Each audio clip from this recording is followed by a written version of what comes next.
नमस्कार, good morning dear learners. आज के सत्र में आपका स्वागत है। मैं डॉक्टर रश्मि सक्सेना, जो कि श्री राम स्वरूप मेमोरियल यूनिवर्सिटी के मनोविज्ञान विभाग में असिस्टेंट प्रोफेसर के पद पर कार्यरत हूँ। आज के सत्र का विषय है फाउंडेशन ऑफ साइकोलॉजी, जिसका विषय कोड है BPCC 131। इस पूरे कोर्स को मैंने 3 सत्र में विभाजित किया है और आज के सत्र का मुख्य उद्देश्य है कि मनोविज्ञान क्या है और उसको हम किस तरीके से परिभाषित कर सकते हैं। मनोविज्ञान का एक अलग अनुशासन में उदय कैसे हुआ, मनोविज्ञान को क्यों हम विज्ञान की श्रेणी में रखते हैं, मनोविज्ञान का की उत्पत्ति तथा विकास कैसे हुआ तथा व्यवहार को अध्ययन करने के लिए विभिन्न दृष्टिकोण और तरीके क्या-क्या हैं। तो आज के सत्र का ये मुख्य उद्देश्य है। सबसे पहले मनोविज्ञान क्या है और हमें इस किस तरीके से परिभाषित करते हैं, इसके ऊपर हम ध्यान देते हैं। तो मनोविज्ञान जो है वो 2 ग्रीक शब्दों साइकी और लोगो से निकला है, जिसमें साइकी का मतलब होता है आत्मा या जीवन और लोगो का अर्थ है ज्ञान, व्याख्या या आत्मा का अध्ययन। मनोविज्ञान के जो संस्थापक रहे हैं वो दार्शनिक तथा मनोवैज्ञानिक दोनों ही रहे हैं, क्योंकि प्राक काल वैज्ञानिक काल में देखा जाए तो मनोविज्ञान जो है वो दर्शन शास्त्र की एक शाखा रही है। मनोविज्ञान शब्द की उत्पत्ति 16वीं ही शताब्दी में हो गई थी, लेकिन जर्मन में 18वीं शताब्दी के आरंभ में एक दार्शनिक जिनका नाम क्रिश्चियन वोल्फ था, उन्होंने इस शब्द को लोकप्रिय बनाया। मनोविज्ञान मनोवैज्ञानिकों ने मनोविज्ञान की विषय वस्तु के लिए ये कहा कि हम आत्मा के बजाय यानी सोल के बजाय मन का उपयोग करना ज़्यादा ज़रूरी है, क्योंकि मनोविज्ञान अंतिम विशेष विज्ञानों में से एक था जो 19वीं शताब्दी में दर्शन शास्त्र से अलग हुआ। मनोविज्ञान को परिभाषित करना थोड़ा कठिन कार्य है, क्योंकि इसका जो दायरा है, जो उसका कार्य क्षेत्र है वो बहुत विस्तृत है। लेकिन फिर भी मनोविज्ञान की जो सबसे लोकप्रिय परिभाषा है, जो आजकल कही जाती है, वो ये है कि मनोविज्ञान एक ऐसा विज्ञान है जो प्राणी के व्यवहार तथा मानसिक क्रियाओं का अध्ययन करता है। दूसरे शब्दों में ये कहा जा सकता है कि मनोविज्ञान एक ऐसा विज्ञान है जो क्रमबद्ध रूप से प्रेक्षणीय व्यवहार का अध्ययन करता है तथा प्राणी के भीतर के मानसिक एवं दैहिक प्रक्रियाओं जैसे चिंतन, भाव आदि तथा वातावरण की घटनाओं के साथ उनका संबंधों को जोड़कर अध्ययन करता है। अगर हम उपरोक्त परिभाषा का विश्लेषण करें तो हम ये पाते हैं कि इस परिभाषा में 3 महत्वपूर्ण भाग हमें दिखाई दे रहे हैं, जिसमें से पहला महत्वपूर्ण भाग है कि मनोविज्ञान एक विज्ञान है। मनोविज्ञान को हम एक विज्ञान क्यों कहते हैं? क्योंकि यह नियंत्रित प्रयोगात्मक परिस्थितियों में मनुष्यों और पशुओं की घटनाओं का या व्यवहारों को ध्यान से देख करके उनका रिकॉर्ड करता है, डेटा को एकत्रित करता है और उसे व्यवस्थित रूप से प्रयास करने की कोशिश करता है। कहने का तात्पर्य यह है कि मनोविज्ञान में मेजरमेंट्स या माप बहुत ही एक इम्पॉर्टेंट विषय है। इसलिए हम ये कह सकते हैं कि मनोविज्ञान में या माप या मेजरमेंट यथासंभव उद्देश्यपूर्ण है। दूसरा प्रमुख भाग जो इस परिभाषा में हमें देखने को मिला वो ये है कि मनोविज्ञान में व्यवहार शब्द का क्या तात्पर्य है। तो व्यवहार शब्द शब्द का तात्पर्य प्रत्यक्ष क्रियाओं और प्रतिक्रियाओं से होता है। मनुष्य या पशु जो कुछ भी करते हैं, जो उनकी रुचि का है, जिनको कि हम रिकॉर्ड कर सकते हैं, उसको मनोविज्ञान में व्यवहार कहा गया। मनोवैज्ञानिकों ने व्यवहार को 2 तरीके से विभाजित किया है।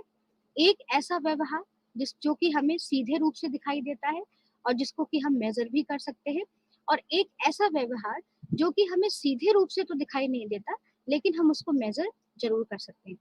जो व्यवहार हमें सीधे रूप से दिखाई दे रहा है, जैसे कि लिखना, चलना, पढ़ना, इसको कि हम बिल्कुल सामान्य रूप से देख सकते हैं।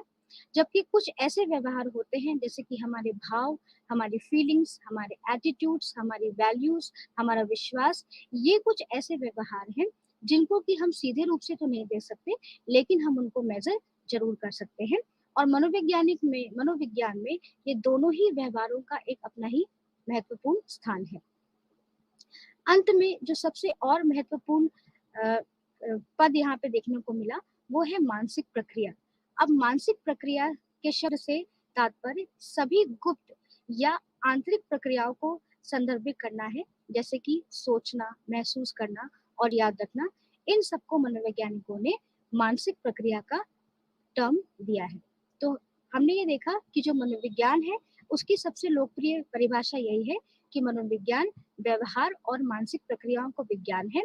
और ये भी हमने देखा कि मनोविज्ञान में 3 शब्द हमें देखने को मिले परिभाषा में, विज्ञान, व्यवहार और मानसिक प्रक्रिया।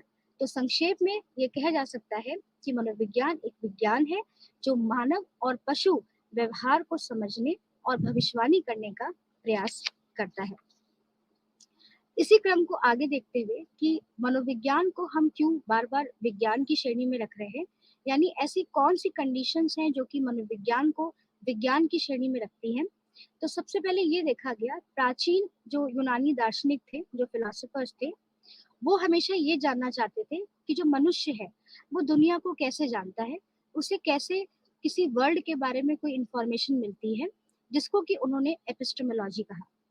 यदि हम मनोविज्ञान के इतिहास का पता लगाते हैं, तो हम ये पाते हैं कि जो मनोविज्ञान है, वो शरीर विज्ञान यानी फिजियोलॉजी, जीव विज्ञान यानी बायोलॉजी और दार्शनिक विज्ञान की एक शाखा रही है। इस प्रकार हम ये कह सकते हैं कि अगर मनोविज्ञान की वैचारिक नींव की बात की जाए, तो वो फिलॉसफी यानी दर्शन शास्त्र में पाई जाती है। लेकिन जब विज्ञान को एक स्वतंत्र विज्ञान का दर्जा दिया गया, तो उसमें जीव विज्ञान यानी बायोलॉजी ने महत्वपूर्ण भूमिका निभाई। तो हम ये कह सकते हैं कि मनोविज्ञान जो है का जो इतिहास है, वो 3 प्रमुख विज्ञानों से निकला है। इसमें से एक है शरीर विज्ञान, फिजियोलॉजी, दूसरा है बायोलॉजी, जीव विज्ञान और तीसरा है आपका दार्शनिक विज्ञान यानी फिलॉसफी। मनोविज्ञान को हम फिर और क्यों विज्ञान की श्रेणी में रखते हैं, इसके भी कुछ कारण हैं। सबसे पहला ये कारण है कि मनोविज्ञान में पशु और मनुष्य के जो व्यवहार है, उनका अध्ययन बहुत ही क्रमबद्ध तरीके से किया जाता है, जिसको कि हम सिस्टमैटिक वे बोलते हैं। बहुत ही सावधानी पूर्वक और व्यवस्थित रूप से उसका अध्ययन किया जाता है। दूसरा, मनोविज्ञान जो है वो एक एम्पेरिकल अप्रोच या अनुभवजन्य दृष्टिकोण को अपनाता है। और एम्पेरिकल अप्रोच हमने इसलिए कहा क्योंकि मनोविज्ञान में जब भी हम किसी या विज्ञान में हम किसी भी वर्ल्ड के बारे में या दुनिया के बारे में जो भी इंफॉर्मेशन गेन करते हैं, तो हमारे सेंस ऑर्गन्स जैसे कि देखना, सुनना, महसूस करना, ये सब जो है हमारे लिए एक रिसोर्स या स्रोत का काम करते हैं।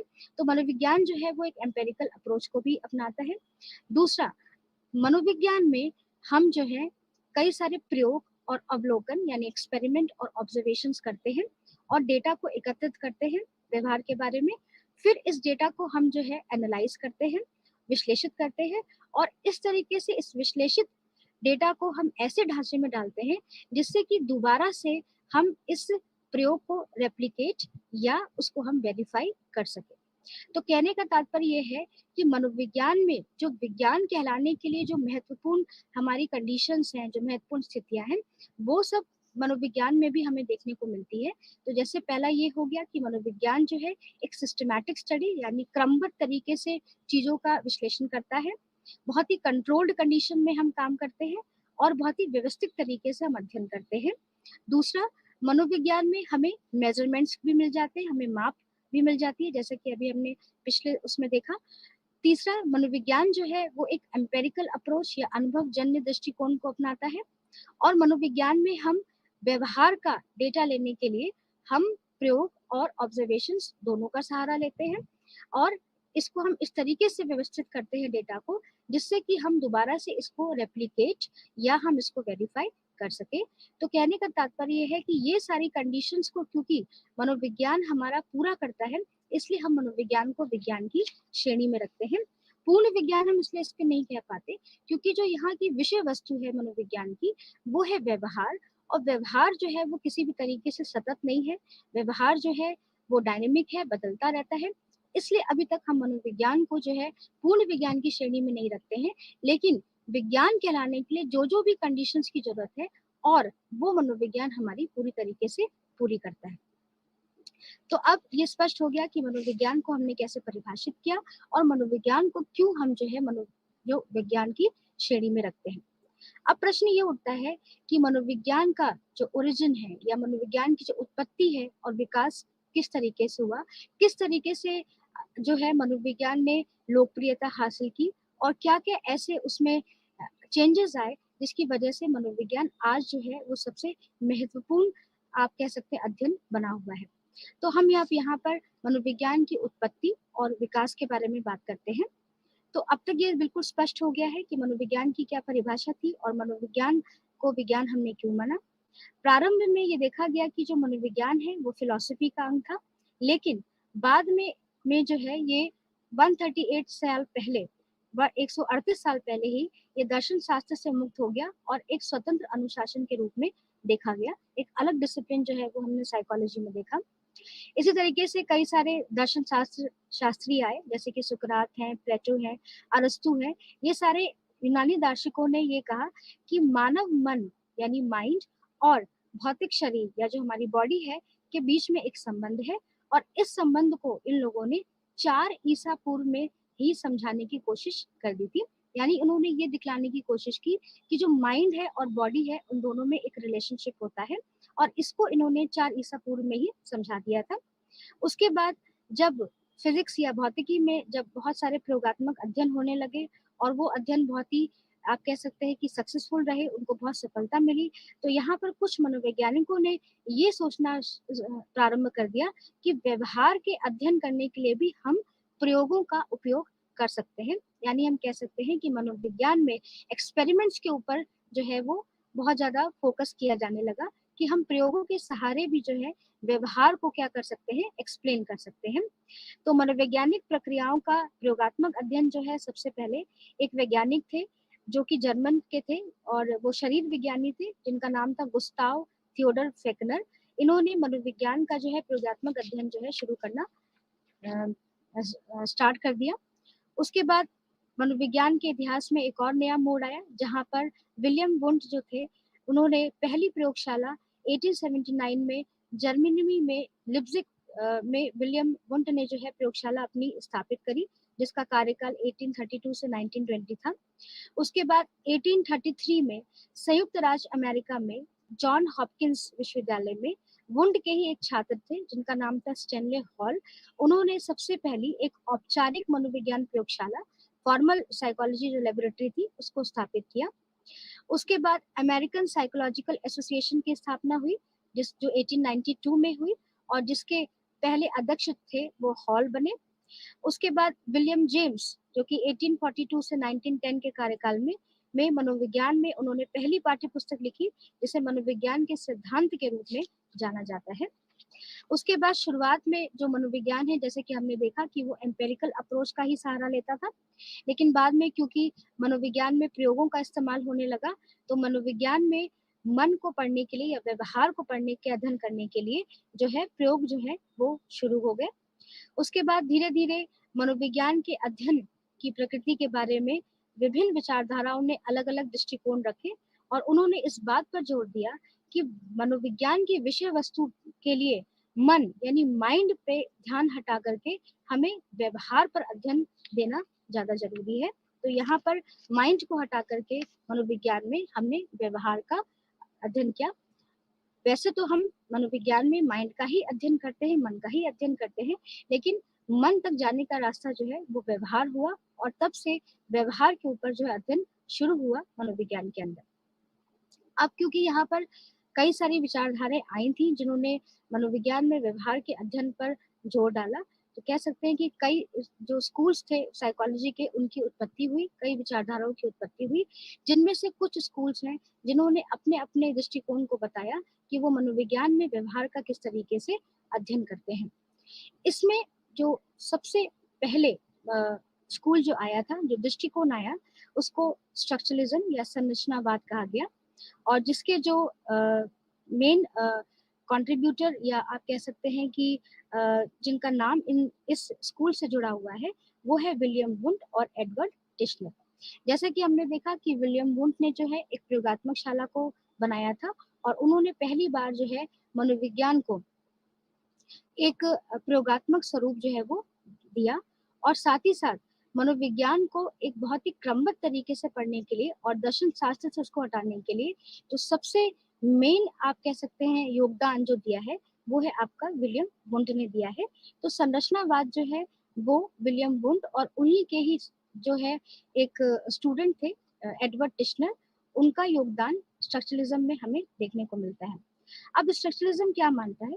जो संरचनावाद है वो बेसिकली चेतना पर का अध्ययन करता है और उनके अनुसार कि चेतना को हम विचारों, अनुभवों, भावनाओं और अन्य बुनियादी तत्वों में क्या कर सकते हैं, जोड़ सकते हैं, तोड़ सकते हैं। उन्होंने कहा कि यहाँ पर जो संरचनावाद में जो यूनिट थी पढ़ने की, जो विषय वस्तु थी मनोविज्ञान की, वो थी चेतना यानी कॉन्शियसनेस। और उन्होंने कहा कि कॉन्शियसनेस को हम कई तत्वों में क्या कर सकते हैं, तोड़ सकते हैं। और इन तत्वों का अध्ययन जो है वो हम मनुष्य जो जब अंतर्निरीक्षण करता है, जब इंट्रोस्पेक्शन करता है, तो उसके थ्रू हमें जो है वो पता चलता है। और इन्होंने इंट्रोस्पेक्शन में जो है ऑब्जेक्टिव इंट्रोस्पेक्शन पर ध्यान दिया। एंड ऑब्जेक्टिव इंट्रोस्पेक्शन का मतलब होता है कि जब हम बिना अनबायस्ड हुए, बिना कोई बायसनेस हुए, बिना आप कह सकते हैं कि जब हम कोई निष्पक्ष होकर के कोई दृष्टिकोण अपना देते हैं या किसी चीज को समझाते हैं, तो उन्होंने उसको ऑब्जेक्टिव इंट्रोस्पेक्शन कहा। तो इंट्रोस्पेक्शन यानी अंतःनिरीक्षण जो था वो मनोविज्ञान की एक बहुत ही महत्वपूर्ण विषय बना स्ट्रक्चरलिज्म में या संरचनावाद में। अब उसके बाद संरचनावाद में ये भी दिखाने की कोशिश की गई कि मन यानी माइंड जो है उसकी संरचना कैसी होती है, किस तरीके से उसको जो है उसकी स्ट्रक्चर उसका क्या है, और साथ ही साथ इस पर जो है वो कॉन्शियसनेस पर ध्यान दिया गया ज़्यादा, और इंट्रोस्पेक्शन मेथड को यूज़ किया गया कॉन्शियसनेस को हम जब हम उसको पढ़ते हैं। उसके बाद जब स्ट्रक्चरलिज्म चला गया, संरचनावाद चला गया, तो उसके बाद जो है फंक्शनलिज्म प्रकारवाद जो है वो एक नया स्कूल, एक दृष्टिकोण उभर करके आया, जिसके जो जिनका नाम इनसे इस फंक्शनलिज्म से संबंधित है, उनका नाम है विलियम जेम्स, जो कि उसके मुख्य योगदानकर्ता हैं प्रकारवाद के। और प्रकारवाद जो दृष्टिकोण है वो डार्विन के प्राकृतिक चयन सिद्धांत यानी जो डार्विन की जो नेचुरल सिलेक्शन थ्योरी है उससे बहुत ही प्रभावित था। ठीक है, और इसमें इस प्रकारवाद का जो अध्ययन था, जो फोकस था, वो था कि माइंड जो है हमारा किस तरीके से, या मन जो है हमारा, और व्यवहार हमारा किस तरीके से कार्य करता है या फंक्शन करता है। तो प्रकारवाद जो है उसमें मन और व्यवहार के प्रकारों यानी किस तरीके से वो कार्य करता है, किस तरीके से फंक्शन करता है, उसके ऊपर बहुत फोकस किया। और ये जो है डार्विन के प्राकृतिक चयन सिद्धांत से बहुत ही ज्यादा प्रभावित था। प्रकारवाद की जो पहली शुरुआत थी वो जॉन डेवी ने जो है विकसित की थी, और इस पर ध्यान केंद्रित किया जॉन डेवी ने कि मन और व्यवहार क्या करते हैं, कैसे करते हैं, अगर एक व्यक्ति को नई और जटिल परिस्थितियों में अनुकूल होने में सक्षम कैसे बनाते हैं, यानी हमारा जो व्यवहार है वो किस तरीके से हम करते हैं, और अगर कोई जटिल समस्या किसी मनुष्य के सामने आती है तो वो कैसे उसको सक्षम तरीके से उससे निपटारा करता है। उसके बाद विलियम जेम्स थे जो कि मुख्य योगदानकर्ता माने गए प्रकारवाद के, और वो इस बात से चिंतित थे, ये जानना चाहते थे कि मन लोगों को वास्तविक दुनिया में कैसे कार्य करने की अनुमति देता है। तो जहाँ स्ट्रक्चरलिज्म पर यानी संरचनावाद में वुंड ने ये बताया कि मन का क्या स्ट्रक्चर है, मन किन किन चीजों से बना हुआ है, उसी तरीके से प्रकारवाद ने ये बताने की कोशिश की कि मन जो है वो किस तरीके से, या व्यवहार जो है वो किस तरीके से कार्य करता है। उसके बाद ह्यूमनिस्टिक अप्रोच यानी मानवतावादी परिप्रेक्ष्य आया, जो कि मनोविज्ञान के तीसरे बल के रूप में भी जाना जाता है, जो लोगों को अपने जीवन को निर्देशित करने की क्षमता पर केंद्रित है कि हमारे लाइफ में क्या पर्पस है, क्या मीनिंग है, और इसमें सेल्फ एक्चुअलाइजेशन यानी अपनी आत्म को जानना और स्वतंत्र इच्छा जो है वो सबसे महत्वपूर्ण विशेषताएं हैं। और जो मुख्य संस्थापक इस ह्यूमनिस्टिक पर्सपेक्टिव यानी मानवतावादी परिप्रेक्ष्य के रहे हैं वो है हमारे अब्राहम मैस्लो और कार्ल रॉजर्स। तो जो है उसके बाद मानवतावादी दृष्टिकोण आया, जिन्होंने ये बताया कि उन्होंने मनुष्य के जो है कि क्या पोटेंशियलिटी है, मनुष्य क्या क्या कर सकता है, उसके ऊपर फोकस किया। और उन्होंने ये बताया कि जो लोगों को, जो मनुष्य है उसे अपने जीवन को निर्देशित करने की क्षमता आनी चाहिए, उसे पता होना चाहिए कि मनुष्य का जीवन में क्या उद्देश्य है, क्या पर्पस है, इसके ऊपर उन्होंने ध्यान दिया। और सेल्फ एक्चुअलाइजेशन जिसको कि आत्म साक्षात्कार और स्वतंत्र इच्छा यहाँ की सबसे महत्वपूर्ण विशेषताएं मानवतावादी दृष्टिकोण में हमें देखने को मिली। और जो मुख्य संस्थापक हैं मानवतावादी दृष्टिकोण के, वो है हमारे अब्राहम मैस्लो और कार्ल रॉजर्स। इससे पहले एक और स्कूल आया था जिसको कि हम लोग साइको एनालिसिस कहते हैं, और जो है साइको एनालिसिस के जो मेन संस्थापक हैं वो है हमारे सिगमंड फ्राइड। और सिगमंड फ्राइड ने जो है साइको एनालिसिस के थ्रू ये बताने की कोशिश की, मनोविश्लेषणात्मक दृष्टिकोण इसको कहा जाता है, और इसके थ्रू उन्होंने ये बताने की कोशिश की कि जो अनकॉन्शियस हमारा जो माइंड होता है वो हमारे लाइफ में बहुत ही महत्वपूर्ण योगदान देता है। और इन्होंने ये भी बताया कि जो हमारे पहले के एक्सपीरियंसेस है, पास्ट एक्सपीरियंसेस हैं, वो हमारी लाइफ में बहुत ही मुख्य भूमिका निभाते हैं। और साथ ही साथ जो हमारे जैविक कारक हैं, जो बायोलॉजिकल डिटर्मिनेंट्स हैं, वो हमारे हमारे जिंदगी में बहुत ही महत्वपूर्ण भूमिका निभाते हैं।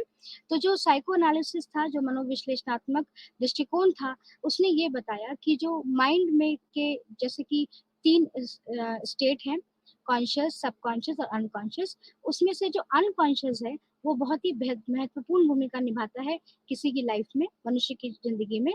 और जो पास्ट एक्सपीरियंसेस होते हैं और जो हमारे बाल्य अवस्था के कोई जो ट्रॉमेटिक एक्सपीरियंसेस हैं, वो भी हमारी लाइफ में बहुत ही महत्वपूर्ण भूमिका निभाते हैं। और साथ ही साथ जो हमारे जैविक कारक हैं वो हमारी जिंदगी का एक महत्वपूर्ण हिस्सा है। तो मनोविश्लेषणात्मक मैंने जो है कह सकते हैं कि एक तरीके से जो इन्वायरमेंटल फैक्टर्स हैं, जो कि परिस्थिति के फैक्टर्स हैं, उनको बहुत ज़्यादा नहीं माना, और उन्होंने कहा कि जो जैविक कारक है वो मनुष्य की ज़िंदगी का एक महत्वपूर्ण हिस्सा है। उसके बाद साइकोएनालिसिस के बाद जो है आप उसके बाद संज्ञानात्मक दृष्टिकोण आया, जिसको कि हम कॉग्निटिव अप्रोच भी बोलते हैं। और संज्ञानात्मक दृष्टिकोण तब आया कि जब कंप्यूटर का बहुत ज़्यादा विकास हो चुका था, और मनोवैज्ञानिक ये देखने लगे कि जो उच्च मानसिक प्रक्रियाएं हैं, जैसे कि हमारा चिंतन है, हमारा हमारा जो है थिंकिंग है, हमारे वैल्यूज़ हैं, जो हमारे एटीट्यूड्स हैं, डिसीजन मेकिंग है, ये सब भी हमारे लिए बहुत इम्पोर्टेंट है। तो उसके बाद मानसिक प्रक्रियाओं में, इन उच्च मानसिक प्रक्रियाओं के अध्ययन में रुचि को बहुत प्रेरित किया मनोवैज्ञानिकों को। और इस परिप्रेक्ष्य में 1960 के दशक में प्रमुखता प्राप्त की, और स्मृति, बुद्धि, भाषा, समस्या समाधान और निर्णय लेने पर ध्यान जो है वो केंद्रित किया गया। इसके जो मुख्य योगदानकर्ता हैं वो हरमन एबिंगहॉस थे, सर फ्रेडरिक बार्टलेट थे और जीन पियाजे थे। तो इन लोगों ने, जो अगर हम कॉग्निटिव या संज्ञानात्मक दृष्टिकोण की बात करें, तो यहाँ पर जो है वो उच्च मानसिक प्रक्रियाओं पर बल दिया गया, जैसे कि स्मृति है, मेमोरी, बुद्धि है, इंटेलिजेंस, भाषा यानी लैंग्वेज, समस्या समाधान, इस तरीके के जो है कह सकते हैं कि इन पर प्रमुखता दी गई। और इसका निर्माण तब हुआ जब कंप्यूटर जो है वो बहुत उसका विकास हो चुका था। और इसके जो मुख्य योगदानकर्ता हैं वो है हमारे हर्बन एबिंगहॉस और सर फ्रेडरिक बार्टलेट और जीन पियाजे। उसके बाद जो है एक गेस्टाल्ट स्कूल आया था। गेस्टाल्ट मनोवैज्ञानिकों ने भी जो है अपना दृष्टिकोण दिया, और उन्होंने ये बताया कि जो होल जो होता है, यानी संपूर्ण जो होता है, वो उसके पार्ट से क्या होता है, महत्वपूर्ण होता है। यानी अगर किसी चीज का हमें अध्ययन करना है, किसी भी वस्तु का हमें अध्ययन करना है, तो हम उसको एज अ होल यानी पूर्ण संपूर्ण की तरह देखें, ना तो उसके पार्ट्स पर हम फोकस करें। तो गेस्टाल्ट मनोवैज्ञानिकों का ये मानना था, जिसमें कि वर्डाइमर, कोफका कोलर, इन लोगों का योगदान बहुत ज़्यादा देखने को मिला। उसके बाद आप जो दृष्टिकोण आया वो सामाजिक और सांस्कृतिक दृष्टिकोण था, जो कि एक महत्वपूर्ण दृष्टिकोण था। और सामाजिक परिस्थितियों और संस्कृतियों में लोग खुद को किस तरीके से पाते हैं, इस पर आधारित सोच और व्यवहार को प्रभावित करता है ये स्कूल, ये दृष्टिकोण। और इसके मुख्य योगदानकर्ता फ्रिट्ज हिडर, लियोन फेस्टिंगर और स्टेनले स्कैचर रहे हैं। यानी ये जो दृष्टिकोण है, ये सामाजिक परिस्थितियों और संस्कृति पर फोकस करता है कि लोग किस तरीके से अपनी सामाजिक परिस्थिति पर जो है वो फोकस करते हैं, उन पर बल देते हैं, और किस तरह से अपनी संस्कृति के वैल्यूज या नॉर्म्स को क्या करते हैं, फॉलो करते हैं। और इस पर जो भी संस्कृति है, उस संस्कृति का उनकी सोच और व्यवहार पर पूर्ण का पूर्ण योगदान रहता है। और इसके जो मुख्य योगदानकर्ता हैं वो है हमारे फ्रिट्ज हीडर, लियोन फेस्टिंगर और स्टेनले स्कैचर। उसके बाद जैविक दृष्टिकोण आया, जिसने हमें ये बताया कि व्यवहार जो है वो आनुवंशिक प्रभाव, हार्मोन्स जो हमारे हैं, और तंत्र का तंत्र यानी नर्वस सिस्टम का परिणाम होता है।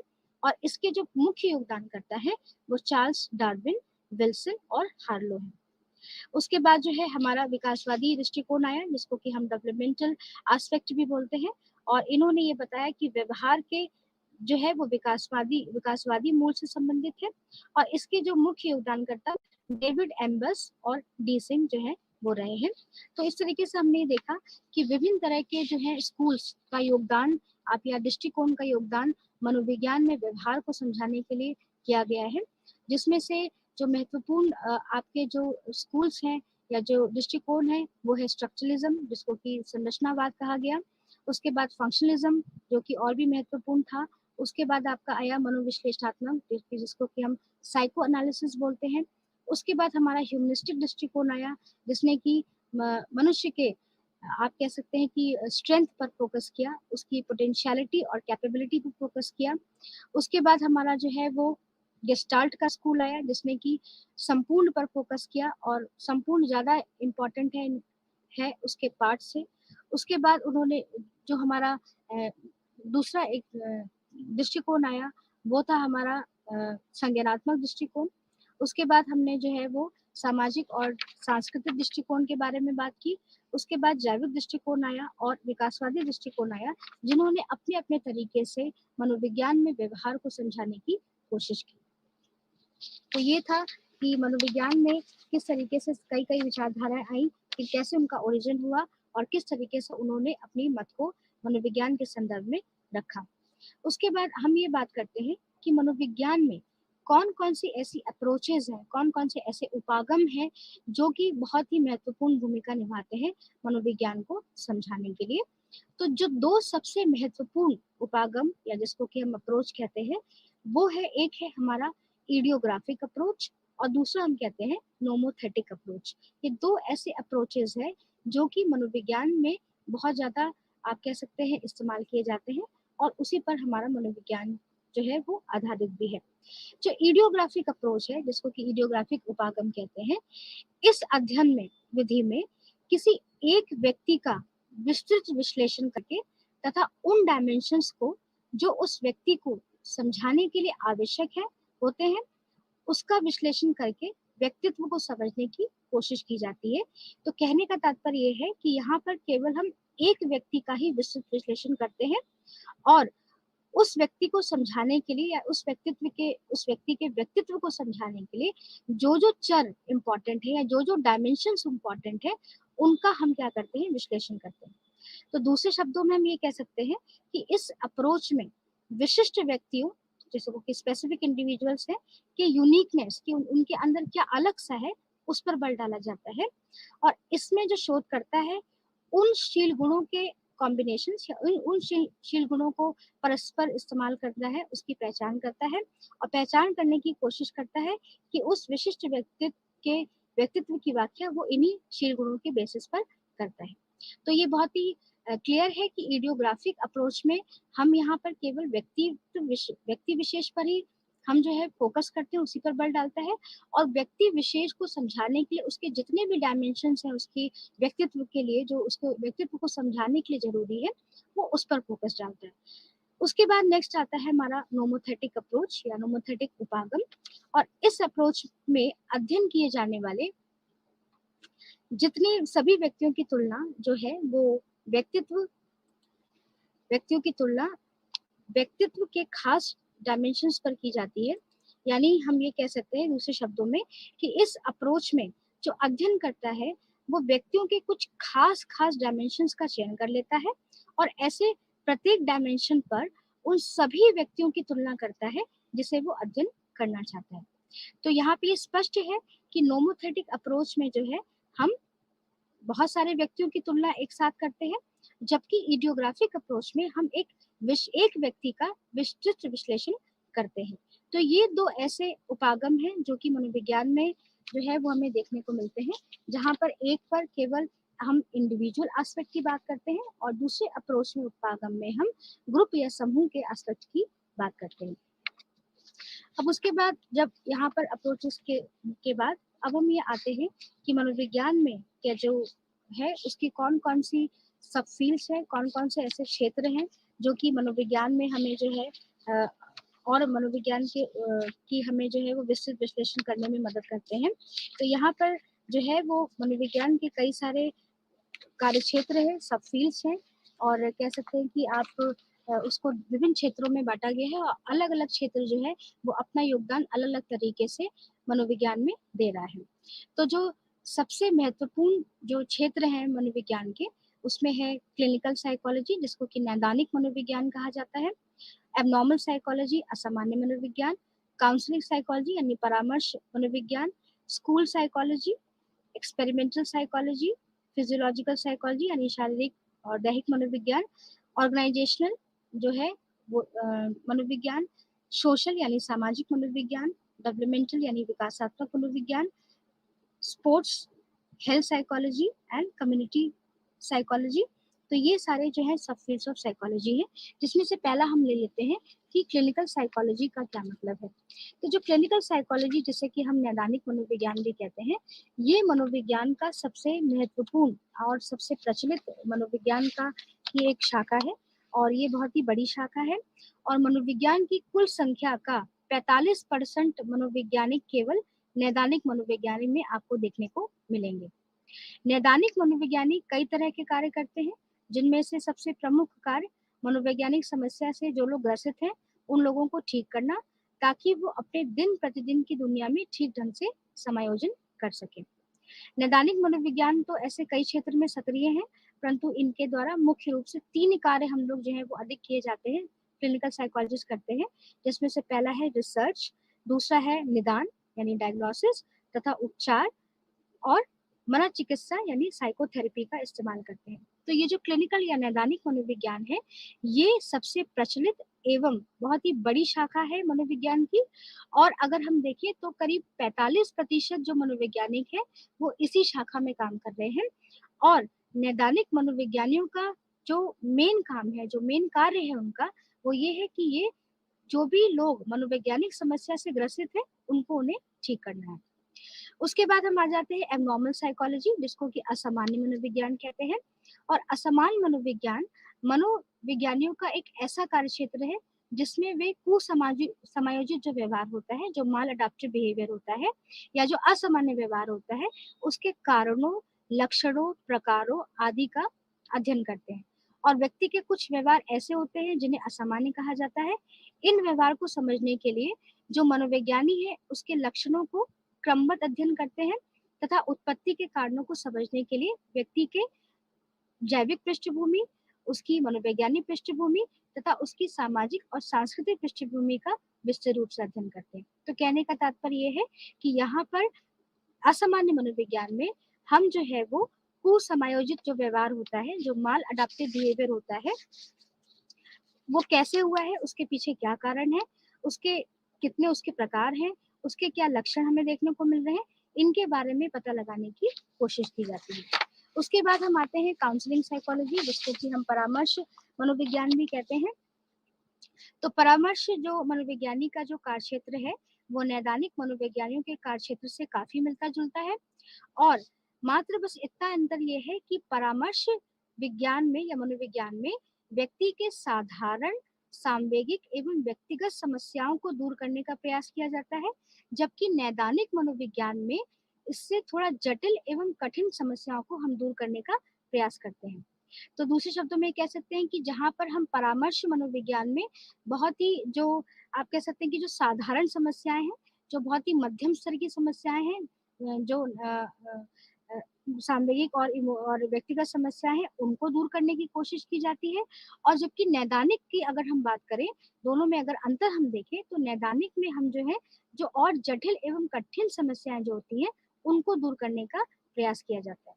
तो जो परामर्श मनोविज्ञानी है वो व्यक्ति के सामान्य व्यक्तियों को ही अपनी समायोजन क्षमता को कैसे उन्हें मजबूत करना है उसके ऊपर जो है वो उनको परामर्श देते हैं। तो परामर्श मनोविज्ञान और हम कह सकते हैं कि जो नैदानिक मनोविज्ञान में है उसमें यही अंतर है। उसके बाद हम आ जाते हैं कि स्कूल साइकोलॉजी, स्कूल मनोविज्ञान जो है वो क्या बताता है मनोविज्ञान के उसका क्या कार्यक्षेत्र है। तो स्कूल मनोवैज्ञानिक का जो कार्य है वो सामुदायिक और मानसिक स्वास्थ्य कार्यकर्ताओं एवं परामर्श मनोविज्ञानियों से अंशतः मिलता-जुलता है। स्कूल मनोविज्ञानी जो है मुख्यतः प्राथमिक तथा माध्यमिक स्कूलों में कार्य करते हैं तथा वे छात्रों को अन्य विशेषज्ञों के पास विशेष उपचार के लिए भी भेजते हैं। स्कूल में वे मुख्यतः व्यावसायिक एवं शैक्षणिक परीक्षण कार्य करते हैं तथा परामर्श एवं प्रशिक्षण कार्यक्रम को संगठित करके जो शिक्षक को छात्रों एवं अन्य शिक्षकों के साथ संगठित करने में तथा स्कूल के प्रशासन की समस्याओं से संबंधित जो भी प्रश्न होते हैं उसका हल ढूंढने का प्रयास करते हैं। तो स्कूल मनोवैज्ञानिकों का जो मुख्य कार्य है वो ये है कि स्कूल का जो पाठ्यक्रम है उसको ठीक करना, अगर किसी बच्चे को कोई समस्या हो रही है तो उसको दूसरे आप कह सकते हैं कि विशेषज्ञों के पास विशेष उपचार के लिए भेजना, और साथ ही जो है यहाँ पर प्रशिक्षण कार्यक्रम देना ताकि बच्चे जो हैं वो अपनी समस्याओं को, और जो स्कूल के जो मुख्य लोग हैं वो अपनी समस्याओं का निदान जो है वो अच्छी तरीके से कर सके। उसके बाद हमारा जो है कम्युनिटी साइकोलॉजी, सामुदायिक मनोविज्ञान, वो भी एक महत्वपूर्ण शाखा है मनोविज्ञान की। और सामुदायिक मनोविज्ञान जो है वो एक ऐसा कार्य क्षेत्र है जो मनोवैज्ञानिक नियमों, विचारों एवं तथ्यों का उपयोग सामाजिक समस्याओं के समाधान में करते हैं तथा व्यक्ति को अपने कार्य एवं समूह में समायोजन करने में मदद करते हैं। तो कहने का तात्पर्य है दूसरे शब्दों में कि जो सामुदायिक मनोविज्ञान का संबंध मनोचिकित्सा यानी साइकोथेरेपी तथा साइको डायग्नोसिस से नहीं होता है, बल्कि उस पर्यावरण परिस्थिति से होता है जिसमें जो अगर कोई भी व्यवहारात्मक क्षुब्धता आती है यानी कोई भी बिहेवियरल डिस्टर्बेंस आया होता है, कोई भी उत्पन्न होती है तो उसको वो ठीक कर सके। तो कम्युनिटी साइकोलॉजी जिसे कि हम सामुदायिक मनोविज्ञान कहते हैं, उसका कार्य क्षेत्र जो है वो हमें यहाँ देखने को मिलता है। उसके बाद है हमारा इन्वायरमेंटल साइकोलॉजी जिसको कि हम पर्यावरणीय मनोविज्ञान भी कहते हैं। और मनोविज्ञान की जो ये शाखा है इसमें पर्यावरण तथा उसके व्यवहार पर पड़ने वाले प्रभावों का अध्ययन जो है वो किया जाता है। यानी अगर जो जो भी हमारी परिस्थिति है वो हमारे व्यवहार को किस तरीके से इफेक्ट कर रही है, किस तरीके से उसको प्रभावित कर रही है, हम उस पर अध्ययन करते हैं पर्यावरण मनोविज्ञान में। तो पर्यावरण के यहाँ पर विभिन्न पहलुओं जैसे कि स्कूल, घर है, आवाज है, प्रदूषण है, मौसम है, भीड़-भाड़ है, आदि का व्यवहार पर किस तरीके से प्रभाव पड़ता है, उसका जो अध्ययन जब हम करते हैं तो वो पर्यावरणीय मनोविज्ञान के अंदर हमें देखने को मिलता है। उसके बाद है हमारा स्वास्थ्य मनोविज्ञान जिसको कि हेल्थ साइकोलॉजी बोलते हैं। और मनोविज्ञान की इस क्षेत्र में जो है स्वास्थ्य, विशेषकर जो शारीरिक स्वास्थ्य है वो किस तरीके से जो है प्रभावित होता है, उसके ऊपर जो है हम लोग उसका अध्ययन करते हैं। और दूसरे शब्दों में स्वास्थ्य मनोविज्ञान में स्वास्थ्य तथा उन्हें प्रभावित करने वाले चरों के बीच में संबंधों पर प्रकाश डाला जाता है। इस क्षेत्र में विशेषकर तनाव, चिंता आदि का, हृदय रोग, कैंसर आदि की उत्पत्ति में इसका क्या भूमिका है, इसके ऊपर हम क्या करते हैं, अध्ययन करते हैं। तो हेल्थ साइकोलॉजी में जो है हमारा बेसिक जो हमारा जो मनोवैज्ञानिकों का जो एम है वो ये एम है कि वो किस तरीके से जो है शारीरिक जो हमारी चिंता है, जो हमारी तनाव है, वो हमारे शरीर पर किस तरीके से प्रभाव डाल रहे हैं, उसका अध्ययन किया जाता है। उसके बाद जो है हमारा एक बहुत ही महत्वपूर्ण शाखा है मनोविज्ञान की, जिसे कि हम दैहिक मनोविज्ञान या फिजियोलॉजिकल साइकोलॉजी बोलते हैं। और दैहिक मनोविज्ञान में मनोविज्ञानियों के कार्यक्षेत्र प्राणी के व्यवहारों के दैहिक निर्धारकों तथा उनके प्रभावों का अध्ययन किया जाता है। यानी जो दैहिक मनोविज्ञान में मनोवैज्ञानिकों का कार्यक्षेत्र कि व्यवहार के जो फिजियोलॉजिकल डिटर्मिनेंट्स हैं यानी जो दैहिक निर्धारक हैं तथा उनके वो किस तरीके से व्यवहार को प्रभावित कर रहे हैं, उनके ऊपर जो है वो अध्ययन किया जाता है। इसको हम लोग जैविक विज्ञान की कैटेगरी से काफ़ी हमें ये मिलता-जुलता है और इसीलिए कभी-कभी हम इसको मनोजीव विज्ञान की भी शाखा कहते हैं, ठीक है? और इसमें जो है इसका जन्म जो है वो न्यूरो साइंस यानी न्यूरो विज्ञान से भी हुआ है। तो यहाँ पर हम बेसिकली ये देखते हैं कि किस तरीके से हमारे जो शारीरिक निर्धारक हैं वो हमारे व्यवहार को प्रभावित करने की कोशिश करते हैं। इसी तरीके से एक बहुत ही महत्वपूर्ण शाखा है सोशल साइकोलॉजी जिसको कि हम समाज मनोविज्ञान कहते हैं। और समाज मनोविज्ञान मनुष्यों को एक सामाजिक पशु के रूप में अध्ययन करता है क्योंकि हम सब जानते हैं कि मनुष्य एक सामाजिक पशु है और सामाजिक पशु आपस में किस तरीके से अंतःक्रिया करते हैं, एक परिवार या समाज कैसे बना करके रहते हैं, उसके ऊपर अध्ययन करता है समाज मनोविज्ञान। तो समाज मनोविज्ञान का क्षेत्र जो है वो समाजशास्त्र के क्षेत्र से काफ़ी संबंधित है, सोशियोलॉजी से काफ़ी संबंधित है और यही कारण है कि बहुत सारे जो समाजशास्त्री भी अपने को समाज मनोविज्ञानी कहने में फ़क्र का अनुभव करते हैं। क्योंकि इसका कार्यक्षेत्र समाजशास्त्र के कार्यक्षेत्र से काफ़ी मिलता-जुलता है और यहाँ पर हम ये देखते हैं कि मनोविज्ञान की जो मनुष्य है वो किस तरीके से सामाजिक अंतःक्रिया करता है, कैसे एक-दूसरे के साथ जो है वो रिलेशनशिप को बनाता है, रिश्ते बनाता है। तो समाज मनोविज्ञान जो है वो इस तरीके से इसके ऊपर अध्ययन करते हैं और साथ ही साथ इस समाज मनोवैज्ञानिकों का जो अध्ययन है उसमें समूह का व्यक्ति पर किस तरीके से प्रभाव पड़ता है, किस तरीके से समूह जो है वो व्यक्तियों को प्रभावित करता है, उसके ऊपर भी फ़ोकस डालता है। इसी तरीके से एक और महत्वपूर्ण शाखा है मनोविज्ञान की, जिसको कि हम संज्ञानात्मक मनोविज्ञान कहते हैं और संज्ञानात्मक मनोविज्ञान जो है वो मानसिक प्रक्रियाओं के ऊपर अध्ययन डालता है, जैसे कि चिंतन है और आपके जो है डिसीजन मेकिंग है, इसके ऊपर जो है वो फ़ोकस डालता है। तो इस तरीके से ये हमने देखा कि कुछ जो है मनोविज्ञान की जो है शाखाएँ हैं, जो कि अलग-अलग जगह पर मनोविज्ञानी इस पे कार्यरत हैं और जो है अपना योगदान दे रहे हैं। इसी तरीके से एक बहुत ही उभरी हुई शाखा जो आजकल मनोविज्ञान में दिखाई दे रही है, वो है आपकी फोरेंसिक साइकोलॉजी, जिसको कि हम न्यायिक मनोविज्ञान भी कहते हैं और मनोविज्ञान तथा कानून का संबंध हम जानते हैं पुराना है और न्यायिक मनोविज्ञान में, जिसको कि हम फोरेंसिक साइकोलॉजी कहते हैं, में इन दोनों के संबंधों का मनोवैज्ञानिक अध्ययन किया जाता है। जैसे किसी व्यक्ति पर मुकदमा चलाया जा सकता है कि नहीं, इसका निर्धारण करने में जो मनोवैज्ञानिक निदान है, उनकी भूमिका भी जो है वो बहुत महत्वपूर्ण होती है। तो इसको बेसिकली आप जेल के भीतर, ठीक है, है रिहैबिलिटेशन सेंटर, जिसको कि पुनर्वास विशेषज्ञ, ये सारे लोग इसमें आपको कार्य करते हुए दिखाई देंगे। उसके बाद एक है स्पोर्ट्स साइकोलॉजी, ये भी एक बहुत ही उभरती हुई शाखा है आजकल मनोविज्ञान की और आधुनिक समय में, क्योंकि हम जानते हैं कि क्रीड़ा या खेलकूद में भी मनोवैज्ञानिक तथ्यों तथा सिद्धांतों का उपयोग किया जाता है और मनोविज्ञानी इस क्षेत्र में कुछ विशेष समस्याओं का, जैसे कि खेलकूद में अधिक अभिरुचि रखने वाले व्यक्ति खेलकूद संबंधी जोखिम व्यवहार को क्यों करना चाहते हैं या खेल खेलने वाले तथा खेल देखने वाले व्यक्ति के अभिप्रेरकों में अंतर क्या होता है। तो इस तरीके के जो इश्यूज हैं, इस तरीके के जो विचार हैं, वो इस खेल स्पोर्ट्स साइकोलॉजी में देखने को मिलता है। इसी तरीके से जो है औद्योगिक मनोविज्ञान है, जहाँ पर उद्योगों में किस तरीके से मनोविज्ञान के सिद्धांतों का पालन किया जाता है, उसको देखा जाता है। इसी तरीके से विकासात्मक मनोविज्ञान है, जो ये बताता है कि मनुष्य जब से जन्म लेता है और मृत्यु तक उसका किस तरीके से विकास हो रहा है, इसके ऊपर बल डालता है। तो इस तरीके से हमने ये देखा कि मनोविज्ञान की कई सारी शाखाएँ हैं, जो कि जिसमें अलग-अलग मनोविज्ञानी अपना योगदान दे रहे हैं, जिसमें से प्रमुख शाखा जो है वो नैदानिक मनोविज्ञान को माना गया है, जिसमें से करीब 45% मनोविज्ञानी इस शाखा में काम कर रहे हैं और अपना योगदान दे रहे हैं। उसके बाद हम ये आते हैं कि जब हमने मनोविज्ञान के कार्यक्षेत्रों की बात कर ली या उसके सब फील्ड्स की बात कर ली, तो अब हम मनोविज्ञान में ये देखते हैं कि मनोविज्ञान में जो है रिसर्च यानी अनुसंधान कैसे किए जाते हैं और अनुसंधान करने के लिए जो है वो क्या-क्या चीज़ें हमें देखने को मिलती है। तो मनोविज्ञान में जो रिसर्च है, जो अनुसंधान है, वो 4 तरीकों को देखने के लिए या 4 गोल्स को पाने के लिए की जाती है, जिसमें से पहला गोल है कि डिस्क्रिप्शन यानी व्यवहार को का मापन एवं वर्णन, उसके बाद है आपका प्रेडिक्शन और उसके बाद है कंट्रोल यानी पूर्वानुमान, नियंत्रण और व्याख्या। तो कहने का तात्पर्य है कि मनोविज्ञान में जो भी हम अनुसंधान करते हैं, वो 4 चीज़ों को देखने के लिए किया जाता है। पहला कि यहाँ पर हम वर्णन यानी डिस्क्रिप्शन पर फ़ोकस करते हैं। दूसरा, हम यहाँ पर एक्सप्लेनेशन यानी व्याख्या पे फ़ोकस करते हैं, बल डालते हैं। प्रेडिक्शन यानी हम यहाँ पर पूर्वानुमान पर हम जो है बल डालते हैं और कंट्रोल यानी हम नियंत्रण पर फ़ोकस करते हैं।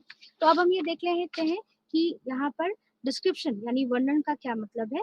तो मनोविज्ञान में जो भी अनुसंधान किए जाते हैं, उनका मुख्य लक्ष्य ये होता है कि वो प्राणी के व्यवहार एवं संज्ञात्मक प्रक्रियाओं का वर्णन करें तथा उसे मापन करें। यानी सबसे पहले जो भी कोई प्रॉब्लम है, कोई भी समस्या है, उसका वर्णन किया जाता है और उसके बाद उस समस्या को हम किस तरीके से दूर करेंगे, यानी व्यक्ति जो प्राणी के व्यवहार और संज्ञात्मक प्रक्रियाओं को हम किस तरीके से दूर करेंगे, उसके लिए हम किस मापन का इस्तेमाल करेंगे, किस मेजरमेंट को हम लेंगे, उसके ऊपर फोकस डालता है।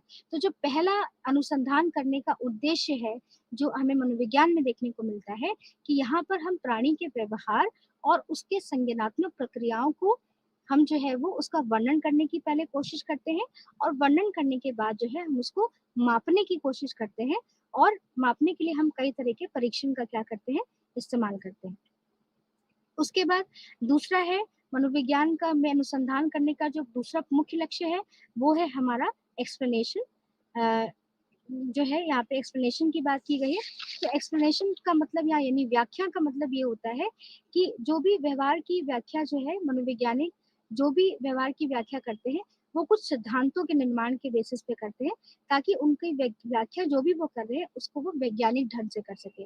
तो सबसे पहले हमने जो क्या किया कि हमने एक समस्या को पहले हमने जाना, उसको डिस्क्राइब किया, और उस समस्या को अब हम क्या करेंगे, एक्सप्लेन करेंगे कि उसके पीछे क्या क्या कारण है।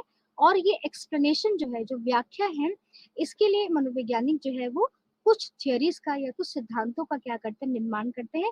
और इस सिद्धांतों का निर्माण करने का जो मेन कारण ये है कि हम किसी भी व्याख्या को जो है वो एक साइंटिफिक तरीके से या वैज्ञानिक ढंग से उसको हम क्या कर सके, एक्सप्लेन कर सके। तो जो दूसरा महत्वपूर्ण अनुसंधान का करने का का मतलब आपको मनोविज्ञान में दिखाई देता है, वो है आपका एक्सप्लेनेशन, जिसको कि हम व्याख्या कहते हैं।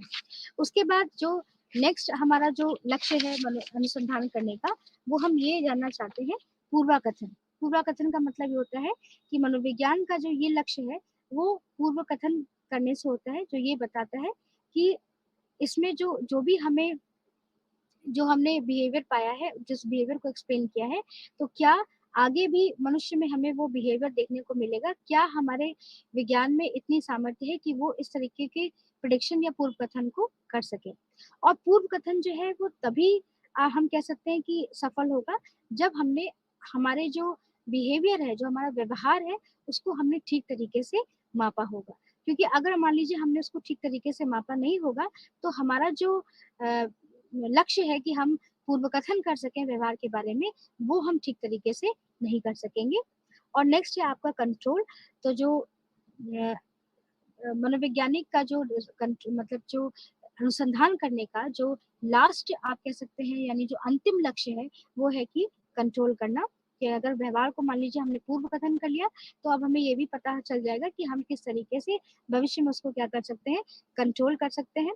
ठीक है, तो ये जो है पूर्व कथन और अब कंट्रोल, नियंत्रण करना, ये बहुत कुछ जो है वो व्यवहार के माप पर क्या होता है, अ, आधारित होता है। अगर हमने मापना सही से किया होगा व्यवहार को, तो हम उसका पूर्व कथन और उसका जो है नियंत्रण आसानी से हम कर सकते हैं। तो हम ये कह सकते हैं कि मनोविज्ञान में जो हम रिसर्च करते हैं, जो अनुसंधान करते हैं, उसका जो मेन हमारा जो पर्पस है, जो मेन गोल है, वो 4 चीज़ों को देखना है। जिसमें पहला है डिस्क्रिप्शन। डिस्क्रिप्शन का मतलब होता है कि हम उसका जो है वो उसको हम अपने व्यवहार को डिस्क्राइब कर सके। एक्सप्लेनेशन यानी व्याख्या करना, प्रेडिक्शन यानी पूर्व कथन करना, और कंट्रोल यानी उसको हम नियंत्रण कर सके। तो ये इस तरीके की रिसर्च जो है वो मनोविज्ञान में की जाती है। और अगर मान लीजिए हमें मनोविज्ञान में रिसर्च को हमें अगर करना है, तो हमें कुछ चरणों या स्टेप्स को क्या करना होता है, फॉलो करना होता है। जिसमें से पहला स्टेप होता है कि यहाँ पर हम सबसे पहले समस्या को क्या करते हैं, आइडेंटिफाई करते हैं, उसे पहचानने की कोशिश करते हैं कि हमें किस समस्या पर काम करना है, और हमारे जो अनुसंधान है उसका उसकी समस्या क्या होगी। जब हम समस्या को आइडेंटिफाई कर लेते हैं, तो उसके बाद हम उसके लिए परिकल्पना बनाते हैं कि इस समस्या की क्या परिकल्पना होगी। फिर हम इस परिकल्पना को जो है टेस्ट करने की कोशिश करते हैं, उसको मापने की कोशिश करते हैं। उसके बाद मापने के बाद जो भी कुछ हमारे पास आता है, रिजल्ट आता है, उसको हम इंटरप्रेट करते हैं। इंटरप्रिटेशन करने के बाद हम उसको एक कंक्लूजन ड्रॉ करते हैं कि हमारी इस मापने से हमारे जो जो भी डेटा आया है, वो क्या बता रहा है। क्या हमारी परिकल्पना जो हमने बनाई थी अपनी समस्या के लिए, क्या वो प्रूफ हो रही है या नहीं हो रही है, इसको हम देखते हैं। उसके बाद हम अपनी जो भी हमारा रिजल्ट आया होता है, जो भी हमारा कंक्लूजन ड्रॉ होता है, उसको हम क्या कर देते हैं, उसको रिपोर्ट के फॉर्म में लिख देते हैं। तो अगर हमें रिसर्च करना है मनोविज्ञान में, तो हमें कुछ चरणों का जो है वो फॉलो करना पड़ता है, उनको देखना पड़ता है। जिसमें से पहला है, समस्या को हमने पहले परिभाषित किया कि हम किसके ऊपर काम करना चाहते हैं। उसके बाद हमने उस समस्या से संबंधित जो है हमने एक अपनी परिकल्पना बनाई। उसके बाद इस परिकल्पना को जो हमने टेस्ट करने की या मापने की कोशिश की।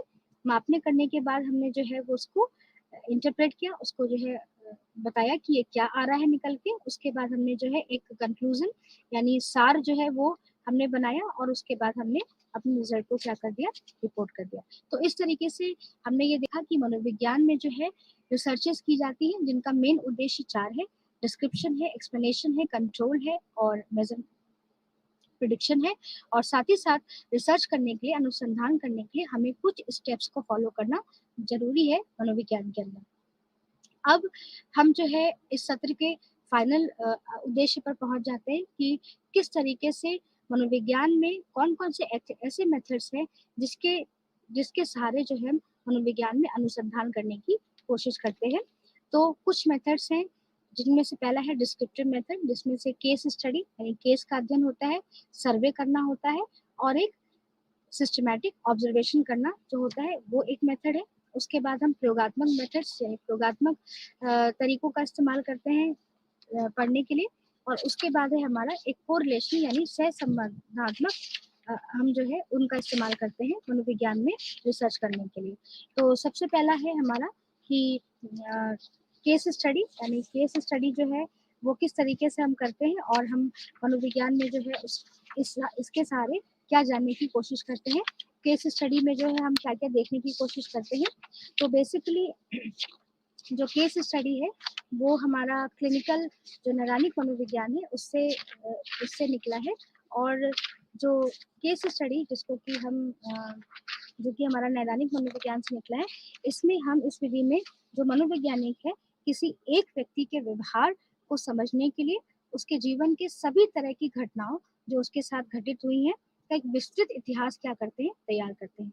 इसलिए इस विधि को केस हिस्ट्री मेथड भी कहा जाता है। और इस तरह से इस विधि में मनोवैज्ञानिक विशिष्ट तरह के व्यक्ति का अध्ययन कर उनके बारे में जो है सूचनाएं एकत्रित करते हैं और उसके आधार पर कुछ ऐसे निष्कर्ष पर पहुंचने की कोशिश करते हैं जो अधिक से अधिक व्यक्तियों के लिए सही एवं यथार्थ हो। तो कहने का तात्पर्य ये है कि इस विधि में हम करते क्या है कि किसी एक व्यक्ति के व्यवहार को हमें समझना है, तो उसके व्यवहार को समझने के लिए हम उसके बारे में कई जगहों से जानकारी लेते हैं। कई जगहों से जैसे जो भी उसका एक इतिहास रहा है, जैसे कि उसके फैमिली का, परिवार का क्या रोल रहा है, स्कूल से इन्फॉर्मेशन लेंगे, अगर वो काम कर रहा है तो वहाँ से इन्फॉर्मेशन लेंगे, ठीक है? तो इस तरीके से उसके दोस्त और संबंधियों से उसकी इन्फॉर्मेशन लेंगे, तो इस तरीके से उसका एक पूरा हम विस्तृत इतिहास तैयार करते हैं। अब इस तरह की विधि की विशिष्ट विशेषता क्या है कि हम अध्ययन तो एक व्यक्ति पर कर रहे हैं, उसके बारे में हम सूचनाएं एकत्रित कर रहे हैं और उसके आधार पर, इसी सूचना के आधार पर हम एक ऐसे निष्कर्ष पर पहुंचने की कोशिश कर रहे हैं जो अधिक से अधिक व्यक्तियों के लिए सही एवं यथार्थ हो। तो केस स्टडी में आप कह सकते हैं कि केस मेथड जो है वो एक क्लिनिकल मेथड है, उसमें हम देखते हैं।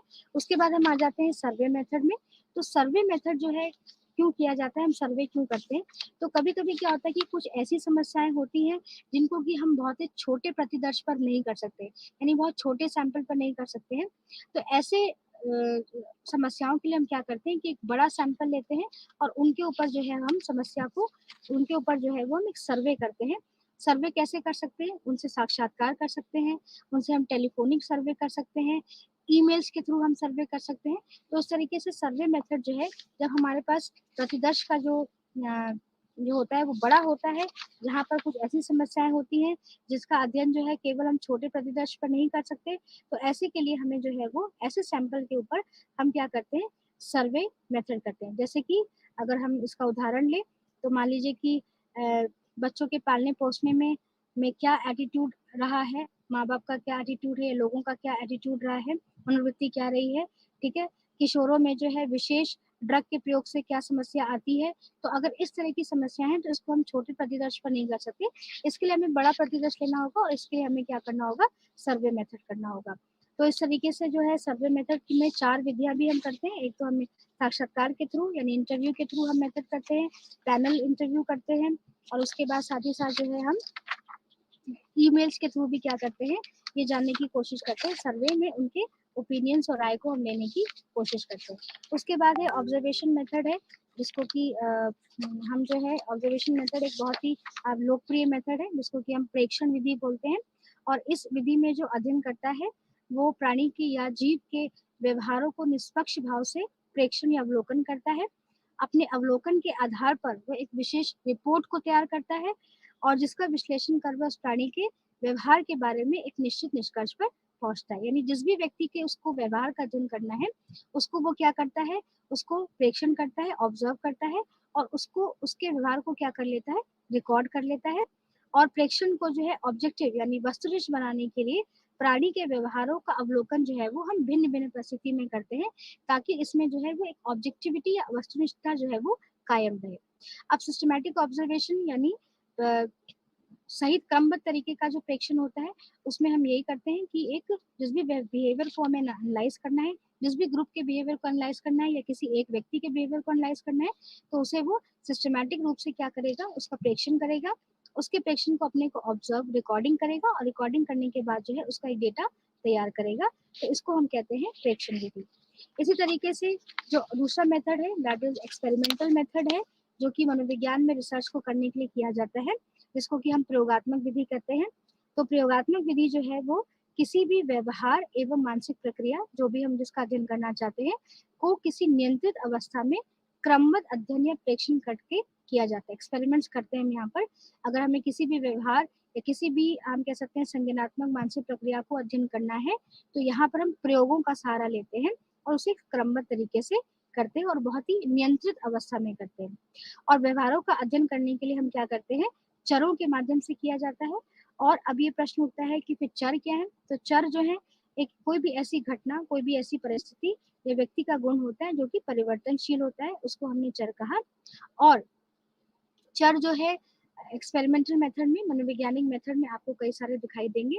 इसमें से एक है आपका स्वतंत्र चर है, आश्रित चर है और संगत चर है। तो स्वतंत्र चर वो होता है जिसमें कि हम जो है वो जोड़ तोड़ कर सकते हैं, और आश्रित चर होता है जिसमें हम स्वतंत्र चर का जब प्रभाव आश्रित जिस पे देखते हैं वो हमारा आश्रित चर होता है, और कुछ हमारे जो है वो संगत चर होते हैं।